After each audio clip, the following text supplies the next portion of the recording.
Reporting live from Hyper Clubhouse in Atlanta for Comedy Hype News, I'm Symphony Thompson. Kevin Hart would stop by the Breakfast Club to promote his latest project, an animated series titled Little Kev, which is set in 1993 and features an adolescent Kevin Hart growing up in Philadelphia. Now, the series is currently streaming on BET+.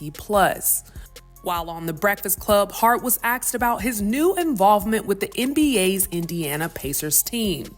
Now, if you're not familiar, just last week, Pacers Sports and Entertainment would recently announce a multi-year partnership with Heartbeat, where the goal is to create engaging content and enhancing the in-arena experience for fans.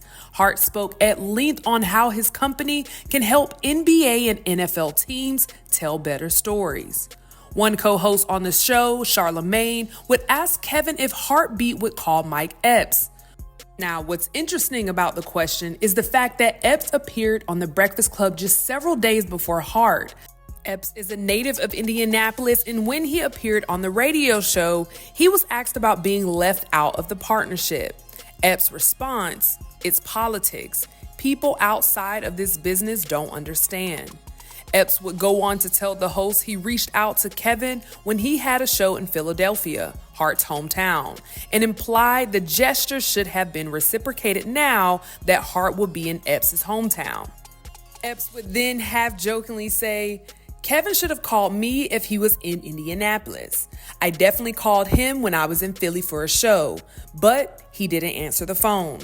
Some social media users online expressed their outrage over Hart being selected despite not being from Indiana. They wrote, "How the Pacers choose Kevin Hart over Mike Epps for that opportunity is proof why you should always charge for your services. Because Mike Epps, the native son of Indianapolis, has been about them Pacers for years. To not be trusted with this opportunity is blatant disrespect."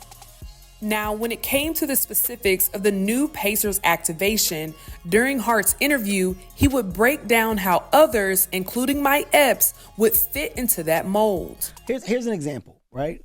If All-Star Weekend is coming up there and we're like, okay, hey, we have ideas to service a bigger process that people can probably gravitate towards, a little different from what they've done in the past. Here's how we're going to make the All-Star Weekend in Indiana when the women are playing. Here's how we can make it different. Is there a comedy activation, women forwarded? Does Mike want to bring and be responsible for comedy from Indiana? Absolutely. Like that's when you tap in. All you are is the servicing hub. Now it's our job to go and grab everybody to make this thing underneath our hub better. You desperately need that. So in this case, hell yeah, Mike, come on. Kevin would continue, "But if the thought triggers you at first, what? This is my city. How the?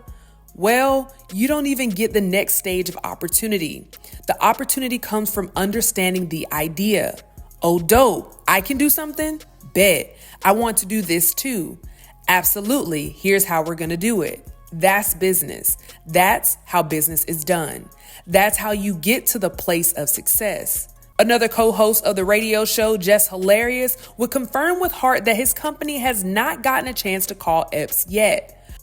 Hart would confirm, stating that the deal was just made, leaving an opportunity for Heartbeat to eventually call Epps to collaborate.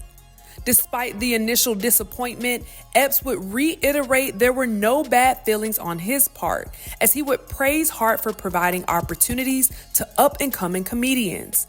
Hart would do the same in his interview with The Breakfast Club, even touching on his and Epps' past rivalry of not seeing eye to eye. I mean, me and Mike's relationship now is... He said y'all good.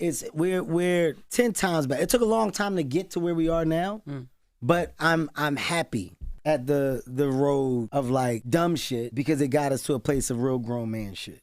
And you know, it's not we're not doing the dumb like tweets and shit no more. Like Mike called me, I'm calling you, and we talk. So you know, when I did, Mike was the first one. We got on the phone, we had a conversation, and me and Mike are very much on the same page. And I think, you know, a lot of the disconnect was from assumption. And that's the realization that came about. But I have no ill will, no beef towards anybody. Damn sure not Mike. And, you know, right now, the priority between me and Mike are figuring out the thing that we're going to do together. And, you know, I told Mike, like, it's a real thing. Like, we've haven't done it because of this disconnect in our relationship. We've never been on screen together. We're not fucking nobody but ourselves. So, you know, how do we make it work? And he's like, yeah, Kev, like, how do we make it work? And it's a mutual understanding. And I think now having that as a priority, his fans will be happy. My fans, I think, will be happy. And I think it'll be dope for the culture. For those who don't know, both Hart and Epps had a history online back and forth, where Epps had publicly stated Hart wasn't funny.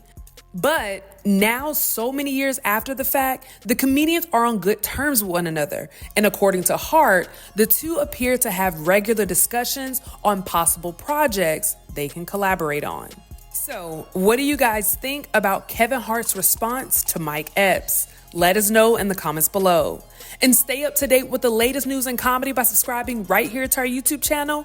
Hit the bell and select all so you can receive notifications to all of our content and not just some. Check out Hypers Club for all your cool and original merchandise and content. And for our YouTube viewers, if you like this story, send us a super thanks by hitting the button below, and you can tip us what you want to show your support. Reporting live from Hyper Clubhouse in Atlanta for Comedy Hype News, I'm Symphony Thompson.